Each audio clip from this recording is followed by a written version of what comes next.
What is up guys, welcome back to my YouTube channel. Today I am bringing you through 5 training mistakes that you might be making that are stopping you from seeing real results. So if you are someone who is working hard, you are showing up with your training, but you are just not seeing those changes in your body that you want, this video might be for you. So I see these mistakes over and over again. They are super common and I often have clients coming to me for one-on-one coaching and they're feeling a bit stuck. They're putting in the effort, they're training 4 or 5 days a week, but again, just not seeing those changes in their physique. So here are the top mistakes I see that you can apply to your training to level up overall. Number 1 is rushing through your reps and workouts and not giving it your all. So look, I get it. We do not always have all of the time in the world to spend leisurely through our workouts, but I am talking about the quality of the work you are putting in. So if you are someone who goes through, let's say, your 10 shoulder presses and you are chilling, you are loving it, and you are just ready to dive into your next set, you don't need a break, you feel happy, there's still a smile on your face, you are not working hard enough. Your last 2 to 3 reps should be challenging. They should be tough. They should feel hard. They should be so tough that those last 2 to 3 should feel like they're almost about to fail, like you're struggling to push that up over your head.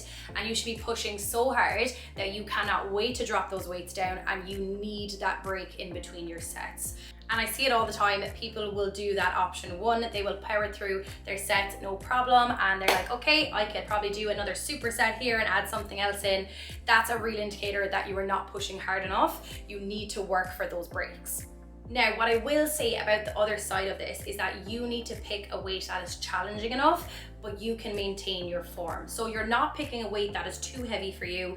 You are struggling and you're compensating and your body's kind of going everywhere and you're using other areas that shouldn't be used, because that is where you do end up hurting yourself. So you need to take somewhere in between, not too easy, not too hard, somewhere in between that sweet spot. So you are maintaining good form, but you are pushing it and it is breaking a sweat and making it feel challenging for you. So finding that in between, keeping that good form, maintaining it, locking in that position, but of course making the reps feel hard for yourself. So if you're someone that resonates with that one, just chilling and you just feel like a little bit of a burn, it might be time to challenge yourself to that next weight up.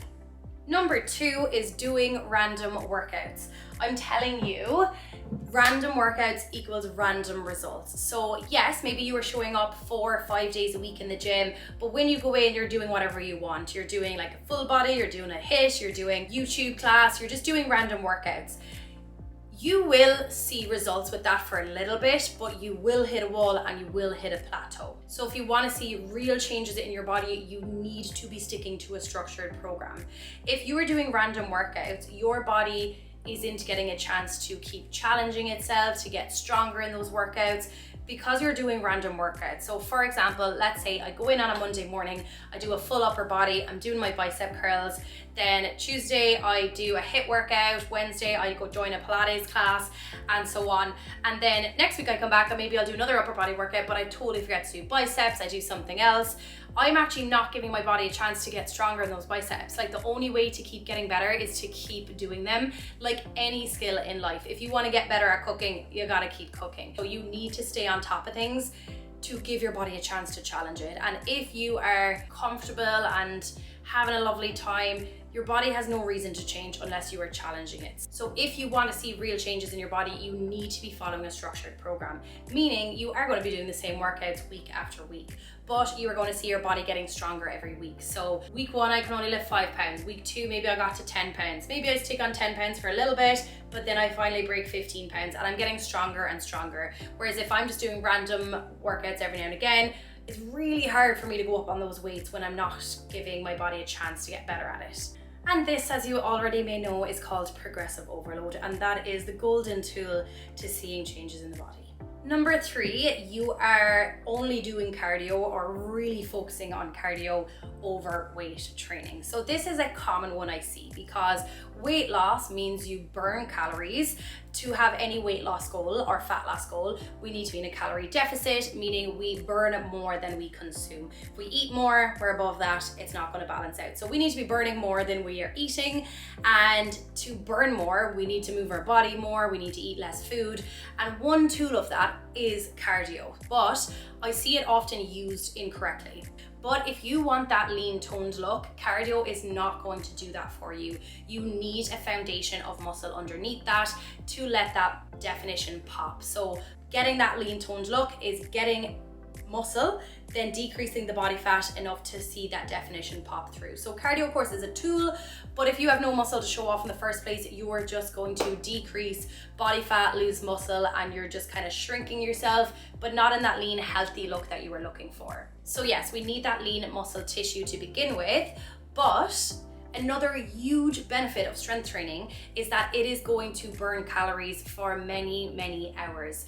When you do cardio, let's say I'm on the treadmill, I burn 500 calories on my watch, great, feel amazing, then it stops. If I do a weight training session and I'm saying burning 200, 300 calories on my watch, that isn't a bad thing, because I will continue to burn calories for 24 to 48 hours after that workout, because my body needs to work so hard to repair that muscle fibers that I have torn, to build that muscle, and it is working with my metabolism. So strength training is actually going to increase your daily caloric burn in an easier way. So an hour on the treadmill by burning 500 calories, or sitting on the couch after my weight training session burning calories, I think I know which one I'm going to choose. A balance between the two is great. We obviously need to work on cardio for our heart health as well, but don't let it take over your full training if you want that lean toned look. Number 4, I used to be extremely guilty of this one, is overtraining. So overtraining and not giving enough time to your recovery. I used to be murder for it. I used to train every single day. Sometimes I'd even do 2 workouts a day. I would run to the gym, run back from the gym. My calories were super low, and it was just my mindset. Like, I thought I had to train hard. Like, I was like, if you want to see results, you gotta hustle. But you do get to a point where less is more. With your training, it is so important that you are resting and recovering. It is equally as important as your sessions. When I was in that hustle mindset, I was never allowing my body to sit down, relax, and repair. When we have those rest days, we are literally giving our body a chance to repair muscle fibers, tissues, all that damage we have done to our bodies. It's giving it back that energy. If you keep skipping that, you are going to end burnout and injury. When I used to overdo this all the time, I used to have a lot of lower back injuries. I would pull my back doing absolutely nothing. I remember once I was getting onto the bus to tap my card and I pulled my back doing absolutely nothing, because my body is so exhausted, and it's also in this fight or flight mode. Fight or flight mode shouldn't be used every single day, 24/7. It is a skill that helps us when we are in extreme situations. We are in something that we are feeling fear. Like, that is that response that our body gives us to literally fight or flight to protect us. We don't need to be in that all the time, because that is going to heighten everything. Our cortisol levels, our insulin levels, and our body is just so stressed and under so much tension that is going to hurt somewhere or the other. And yep, I definitely had my fair share of burnout too, doing absolutely too much, and my mental health would just crash, and I would literally have a breakdown crying, and yeah, not a good cycle to be in. So if you want to see results again, of course, we do not want to burn out. We do not want to get injured. We don't have time for that. The rest days are just as important. And I'm so glad that I've gotten to a point where I absolutely love my rest days.